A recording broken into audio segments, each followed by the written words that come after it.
alytiškius drąsiai raminu, kad tikrai viskas vyks, kad tikrai mes įgyvendinsim dar ir su kaupu, tiek kiek pristatė strateginį planą meras. Tai mano širdis džiaugiasi ir aš tik tai meldžiuosi Dievu, kad mes tik pajėgtume ir per tuos 4 metus įgyvendintume.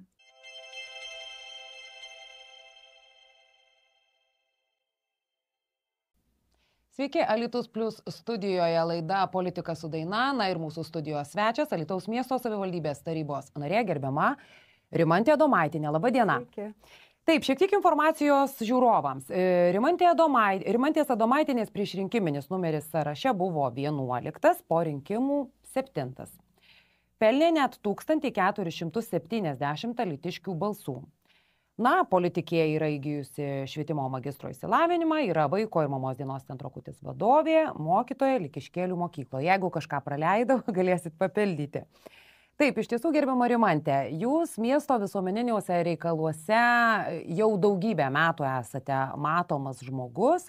Na ir visgi, kas lėmė, kad praėjusiuose savivaldos rinkimuose, na taip jau nutarėt rimtai sudalyvauti, aišku, ir labai geri įvertinimai iš 11 vietos į 7, tai alytiškiai tarė savo žodį. Kas lėmė? Iš tikrųjų, politikoje aktyvoje arba pasyvioje esu apie 16 metų. Trumpam buvau atsitraukusi, skiriau laiką šeimai, po to vėl sugrįžau. Jurgiškių seniūnaitijos seniūnaitė mane pakvietė patys gyventojai, nes mane tas pats, kas vyksta mūsų seniūnaitijoje, mūsų mieste, daug vaikštau, bendrauju, padedu gyventojams spręsti problemas. Dar dabar sutinku gyventojų, kurie sako, kaip liūdna, kad jau nebe seniūnaitė. Tačiau sakau, aš jums kaip tik dėkoju, kad esu nebe seniūnaitė, o jūsų dėka esu tarybos narė, jau dabar galiu ne tik patarti, bet ir inicijuoti problemų sprendimus. Tai tik tai gyventojų dėmesys ir vertinimas mane ir paskatino dalyvauti rinkimuose. Ir šiai dienai esu labai dėkinga. Juolab, kad Jurgiškių seniūnaitijoje yra tikrai ir šioje kadencijoje numatyta nemažai darbų ir gyventojai tą pajus, pamatys patys. Ir aš tikiu, kad viliuosi, kad jų balsas ir tas patikėtas mandatas, jie nenusivils manimi. Gal galėtumėt kažką ir atskleisti, kadangi jau esate pas mus, kokie tie darbai. Kartais žmonės dažniausiai pasigenda kažkur šaligatvių, ne, tokių matomų dalykų, kurie kasdien keliauja į darbą ar pasivaikščioti. Gal galėtumėt kažką papasakoti? Dažniausiai žmonės mato savo aplinką artimiausią. Taip, tai aš labai džiaugiuosi, kai seniūnaitė buvau, kad buvo pakeisti šaligatviai, dviračių takai. Tikrai mūsų seniūnaitijoje turėjome kuo pasidžiaugti. Dabar opiausios problemos yra stovėjimo aikštelės. Tai tikrai didelė ruošiama automobilių stovėjimo aikštelė Jurgiškių gatvėje. Tikiuosi, didelis poreikis bus patenkintas gyventojų. Taip pat problema yra tarp darželio ar mokyklos, rytinis pikas, kuomet išleidžiami vaikai, tai važiuoju stotelį ruošiama pastatyti plane. Taip pat šiais metais yra pakeisti sporto aikštyno dangą ir įveiklinti, nes mikrorajonas pilnas vaikų, mokinių ir tikrai jie aktyviai nori leisti laisvalaikį. Tai labai džiaugiuosi, kad po truputėlį ir mikrorajonas gražės ir tikrai turės gyventojai kuo pasidžiaugti. Tai, jog jūs buvote seniūnaitė ir išrinkta tarybos narė, jums tai padeda, sakykime, žinoti, spręsti problemas, komunikuoti? Taip, žinoma, ir gyventojai ir dabar sutinka, jie neretai, jie nebijo prieiti, pasakyti, paklausti, parašyti. Tikrai padeda. Ir tas, kuo arčiau esi gyventojo, tai tuo lengviau yra siūlyti iniciatyvas, ne Rimantės iniciatyvos, tai yra gyventojų. Su jais gyveni ir tarp jų gyveni, bendrauja ir iš jų ir kyla tos iniciatyvos. Užsiminėte apie komunikaciją su gyventojais. Visgi tokias ataskaitų laidas aš vedu daugybę metų, 15-17, sunku net ir suskaičiuoti.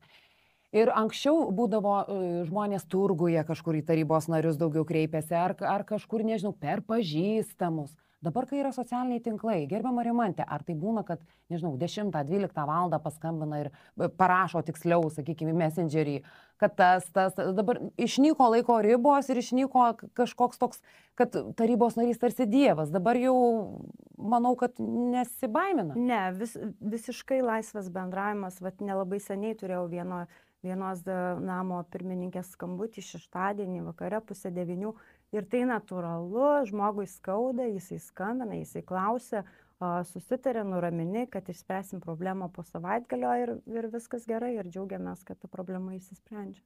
Dažnai tenka būti tarsi mediatorium, nes kartais daugiabučio bendrijos problemų neįspręsi, tai yra jų vidinis reikalas. Taip, tas labai tinkamas žodis mediatorium, tikrai aš ir pati turėjom asmeniškai namo bendriją kūrėme, iš vieną naikinome, kitą kūrėme.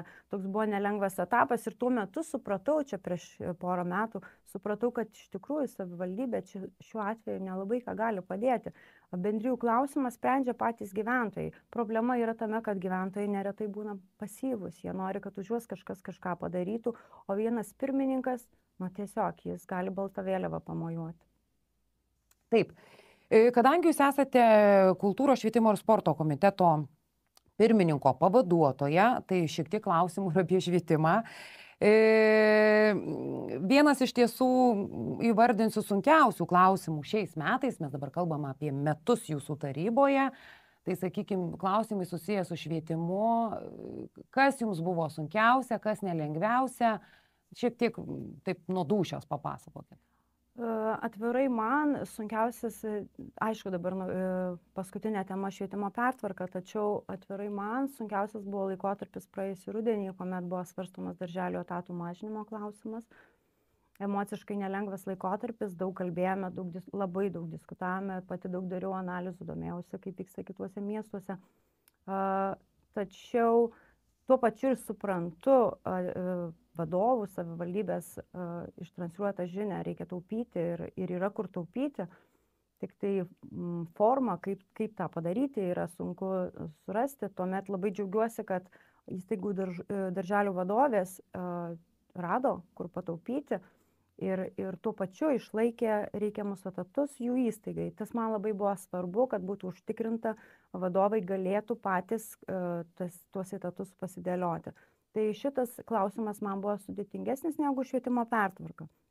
Švietimo pertvarka sena problema ir visai švietimo bendruomeniai ji yra žinoma. Visi žino, kad reikia, tik visi nežino, koks tinkamiausias būtų absoliučiai visiems tinkamas modelis. Aš manau, tokio nėra ir visi dauguma tai supranta, nes visos savivaldybės tikrai daug galvoja, kaip spręsti, kad ir mokyklų tinklas būtų sutvarkytas, ir ugdymo kokybė būtų gera, ir finansai būtų tinkamai paskirstyti. Tai manau, mūsų savivaldybė tikrai nenuėjo sudėtingų kelių. Esu įsitikinus, kad dviejų įstaigų apjungimas tai yra tik tai geresnių rezultatų link, kad mes turėsim geresnius ugdymo rezultatus ir bendruomenė šiuo atveju nenukentės. Tai manau, kad pertvarka bent Alytuje vyks sėkmingai ir po kelių metų mes jausime tuos geresnius rezultatus. Taip, teko stebėti komiteto įrašą, jie yra vieši švietimo, kultūros ir sporto ir ten toks buvo kaip ir užsiminimas, kad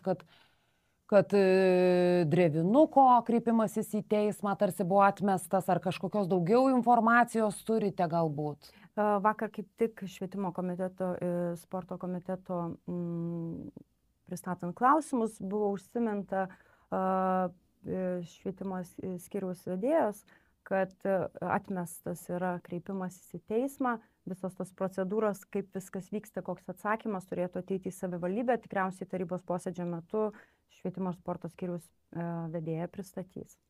Taip, gerbiama Adomaitinė, kaip jums tas emocinis fonas, sakykime, nes man teko irgi pertvarkų tų svarstymų metu ir vicemerė ėjo švietimo skyriaus vedėja Šernienė, aš irgi buvau kaip žurnalistė, labai to emocinio daug fono. Kaip jūs tai vertinat? Berods ir jūs buvote, aš jau ten neprisimenu, daug tarybos narių buvo, bet tas emocinis termometras, jisai buvo įkaitęs iki maksimumo. Jeigu prisiminti ir ankstesnės pertvarkas, visuomet bendruomenėse emocinis tas termometras kyla, tai natūralu. Tose bendruomenėse, kurių neliečia, tai visuomet viskas ramu ir pasyvu, šiandien ne mus ir ramybė. Drevinukas per ilgus metus tikrai daug visko matė ir tie sprendimai ilgus metus nebuvo padaryti. Na, šiai dienai aš esu įsitikinus, kad bendruomenės nariai gali jaustis saugus. Ir tikrai daug kartų buvo ir viešai ištransliuota ir užtikrinta, kad jūsų vaikai, tėveliam nuraminta, kad jūsų vaikai su jūsų mokytojais lieka.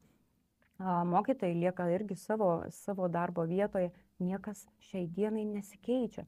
Tai baimintis tikrai nėra. Ir kreipėsi keletą tėvelių, atsitiktinai kalbėjome, sako, jau pavargome rašytis, renka parašus, nesuprantam, kodėl čia kaip. Dauguma iš tikrųjų tam užsisuko toje emocijų karuselėje ir netgi tą prasmę tikriausiai prarado per ilgą laiką. Bet aš ir šiandien tikiu, kad įstaigos, tas visas klimatas, ta visa aura, kurią jie labai vertina ir tėvai, tai aš manau, kad viskas ten ir bus gerai. Ir etatai nebus mažinami, ko buvo baiminamas. Tikrai ne, viskas išlieka šiai dienai, viskas išlieka. Kaip ar mažės vaikų, kaip ateityje mes nežinome, nieks negali šiandien pasakyti. Šiai dienai visi džiaugiamės ir linkim ramiai užbaigti mokslo metus, o kitais metais ruoštis vėl. Gerbiama Rimantė, prisimena, dar vienas aštrus su švietimu susijęs klausimas buvo dėl mokytojų padėjėjų.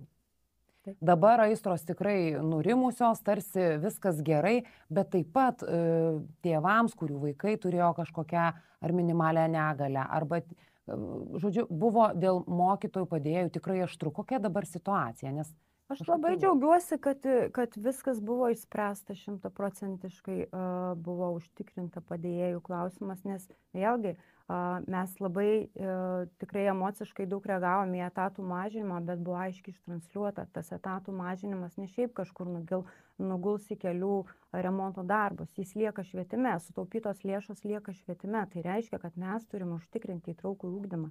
Mes turim užtikrinti padėjėjų ir kitų specialistų pagalbą vaikams. Tai aš manau, kad mes tikrai to pačio laikysimės ir kitais mokslo metais. Taip, šiek tiek apie sportą. Iš darbo išėjo ilgametis sporto rūmų direktorius Tomas Tupuris. Kažkaip niekas oficialiai nelabai pakomentavo šitos situacijos, kaip komiteto pirmininko pavaduotojas, ir klausiu, ar čia sunerimti, ar čia viskas vyksta sklandžiai, ar čia kažkokios audros, ar čia kažkokios reformos, kas čia vyksta? Iš tikrųjų, kas vyksta, tai negaliu atsakyti. Realiai šitą situaciją valdo patys savivaldybės vadovai. Mes atskirai nebuvom informuoti, kad išeina ir kokiam sąlygom išeina. Nieko nežinom lik šiol. Berods dar atostogauja direktorius. Jeigu aš... Gali būti, bet žodžiu, jis išeina iš darbo. Bet šiaip apskritai, atėjus į savivaldą dirbti, aš taip stebiu, kad sportui šiai dienai reikia proveržio. Mes turime bazės, mes turime kompetitingus trenerius, tačiau kartų kaita labai didelė vyksta švietimo sektoriuje, tuo pačiu ir sporte. Trenerių, kompetitingų trenerių mums sudėtinga darysis tuoj pakviesti į Alytų. Mes būtinai turime tam ruoštis ir tą buvau kalbėjusi ir su buvusiu direktorium. Tas labai greitai vyks ir čia net ne metų kelių bėgyje, bet manau per porą metų. Taip pat aš manau, kad dar mums trūksta gerų sporto vadybininkų Alytuje. Kad matytų ne tik tai visą sporto vaizdą, bet, kaip yra kritikuojantis, nieko sporte nevyksta. Tai pasakyti, kad nieko tikrai negalim, bet kad turime kažkurias grandinės, kurios neveikia, tai yra akivaizdu. Ir tų sporto vadybininkų, kurie matytų ne tik tą visą, bet ir atrastų, kur ten skauda ir tas piktžaizdės išimtų, tai mes dar neturime. Aš labai viliuosi, kad savivaldybės vadovai atitinkamai padirbės ir mes turėsim kompetitingus žmonės, nes mes ir savivaldybėje trūksta sporto specialistų ir dabar didžiosios įstaigos reikės vadovo. Tai aš labai tikiuosi, kad tinkami žmonės su atitinkamom kompetencijom ateis ir tą proveržį mes turėsime. Juolab, kad lankėmės ir Panevėžio savivaldybėje, matome, kaip vyksta. Mes, aišku, negalim pritaikyti visko, tai, kas vyksta Panevėžyje, pritaikyti, kas vyksta Alytuje, bet tų gerų pavyzdžių važiuojam semtis ir ieškome patarimų, kaip ieškoti, kaip finansavimo klubams numatyti. Tikrai dirba atitinkamai žmonės, bet aš manau, kad jų trūksta. Apie kultūrą. Kultūra irgi sulaukia kritikos strėlių. Atrodo, kad renginių tikrai daug, tikrai ir teatras, ir kultūros centras visi dirba, bet ten pagal savivaldybių indeksus kažkaip negražiai pasirodėm ir panašiai, ir panašiai. Kaip galvojat, kas čia? Na, žinot, sako, dažniausiai gyveni savo mieste ir matai tik tai, kas tavo mieste, bet vis tiek mes išvažiuojam, atviras pasaulis, atvira Lietuva, važiuojam į kitus miestus ir šiai dienai indeksų ir rodiklių nei švietimo, nei kultūros nesuabsoliutinu, nes jie yra, mato bendrą vaizdą. Mes matome detalės, iš ko susideda kultūra savo mieste. Yra tų dedamųjų elementų, kuriuos vertina, kurių Alytus niekada nepakils su tuo indeksu, nes, pavyzdžiui, paveldo objektai. Alytuje mes turime jų tiek, kiek yra, jų naujų mes nepridarysime. Ir tas rodiklis tikrai nepakils. Ir jeigu jo neišims, vertinant visų savivaldybių, mes visą laiką ten ir būsim. Tačiau, kad kultūra yra aukštam lygmenį, tikrai aš labai džiaugiuosi. Kultūros įstaigų darbuotojais, jų kompetencija ir renginių kokybė. Tikrai labai džiaugiuosi, nes kiekvieną kartą nuėjus į renginį atvimpa žandikaulis ir turi vėl eilinį kartą pasidžiaugi, kad kaip, wow, kaip tikrai gražu. Todėl net nesuabejočiau kompetencija kultūros žmonių, kultūros įstaigų žmonių kompetencija ir norisi tik dėkoti, kad jie kuria. O ar gali būti geriau? Žinoma, kad gali būti geriau. Tik tai kiekvienas alytiškis žino, kaip norėtų, kad būtų Alytuje. Tai jeigu mes siūlysime, jeigu mes patys kursime, inicijuosime, tai mes ir turėsim tą Alytų, kokiame norime gyventi. Nes aš ir asmeniniu pavyzdžiu, prieš daug metų šeimų šventę pradėjom organizuoti, tai tik tai pačios iniciatyva, pačios tiesiog tokia tikėjau, kad tokia šventė pasiteisins, ji tikrai reikalinga miestui ir šeimoms. Lygiai taip pat ir prieš Velykas, kai puošėme Senamiesčio skverą. Vėlgi tai yra iniciatyva, kuri pačiai gimė, nes man gražu, kai kiti miestai pasipuošia. Kodėl mes negalim pasipuošti? Na ir ta iniciatyva, prašau, įgavo pagreitį ir jau 7 metai mes puošiam Senamiesčio skverą. Teisingai, tais mažais kiaušinėliais, tai čia jūsų idėja. Taip, ir tikrai tai daug nieko finansiškai nekainuoja, bet man idėja, mūsų miestas, pasidžiaugsim visi, pasidžiaugs vaikai, kurie margins, tėveliai, pasidžiaugs svečiai, kurie pravažiuos pro miestą. Tikrai turim ko pasidžiaugti. Tai kiekvieno indėlis inicijuoti, bent pasakyti, nekritikuoti, bet pasakyti, ko reikėtų, kas galėtų tą padaryti ir inicijuoti, tai visi mes galim prie to prisidėti. Taip, tai jūs visuomeninėje veikloje jau labai seniai, aktyvi, bet dabar, kai tapote tarybos nare, apie tą viešumo kainą noriu paklausti. Vis tik dabar nors neduok dieve ne tas žodis, o jau jeigu klaida kokiam Facebooko, ten kažkokiam aprašyme, tai jau gali būti sutryptas iki begalybės. Kokia ta kaina? Vis tiek šeima, vaikai, giminaičiai, artimieji, draugai. Na, atrodo, per tokį ilgą laiką užsiaugini storą odą, tačiau ta oda yra tik išorė. Viduje tu esi emocingas žmogus, pilnas emocijų. Ir pavydas, neapykanta, tikriausiai kasdienybė yra kiekvieno žmogaus. Tačiau, kai esi viešas asmuo, tai padidintas dėmesys tau ir neretai tikrai gali net ir brangiai emociškai kainuoti. Stengiuosi, daug dirbu su savimi ir stengiuosi tą emociją priimti, ją per save perleisti, išleisti. Artimiausi žmonės žino, kokia esu, žino, kuo gali man padėti ir visą laiką besąlygiškai remia. Tai su tuo gyveni, mokaisi kiekvieną dieną susitvarkyti. Ar taryboje per šiuos metus teko patirti, sakykime, patyčių, kažkokių atvirų kritikų, apkalbų, intrigų, nes vis tiek ir kartų skirtumai, kiti sako, mes jau patyrę, čia jūs naujokai, nes jūs kaip ir naujokė. Tai...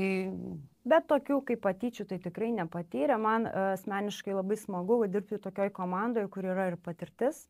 Aišku, yra ir tam tikri nuomonių išsiskyrimai, tai yra normalu, nes tiesa gimsta ir bendras rezultatas gimsta tik tai išsidiskutavus, tai ta jų patirtis neretai mums ir padeda. Kita vertus, politinių patyčių, tai girdžiu iš šono tiesiog iš politinių oponentų, kas man labai negražiai ir neskaniai atrodo. tas noras pasirodyti ir taip skaudžiai gelintis, nesmeniškai man, bet apskritai tai naujokam, tai vėl kažkokios replikos. Merui.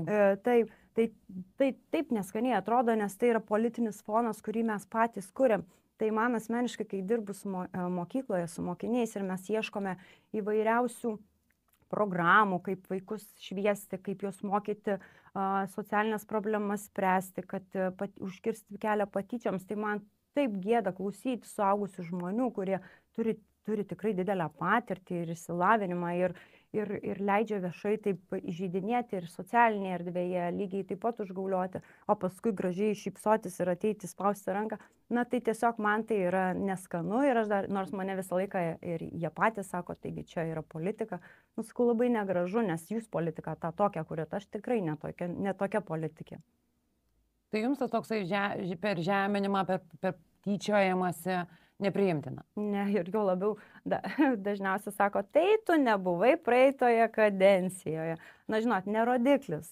Praeitą kadenciją kiekvienas mes esame žmogus. Ir šiandien politikas, rytoj tu gali būti eilinis. Tai, ką mes kūrime ir ką mes transliuojame, tai tas mus ir pasivys. Tai aš tikrai kitų kelių norėčiau eiti. Taip, nors nedirbate aplinkos ir plėtros komitete, bet vis tiek visus klausimus vis tiek svarstote, tvirtinate. Tiesiog jūsų požiūris, kokios didžiausios miesto infrastruktūros problemos, ką žmonės jums galbūt pasako, ką reikėtų keisti, kas galbūt džiugina labai?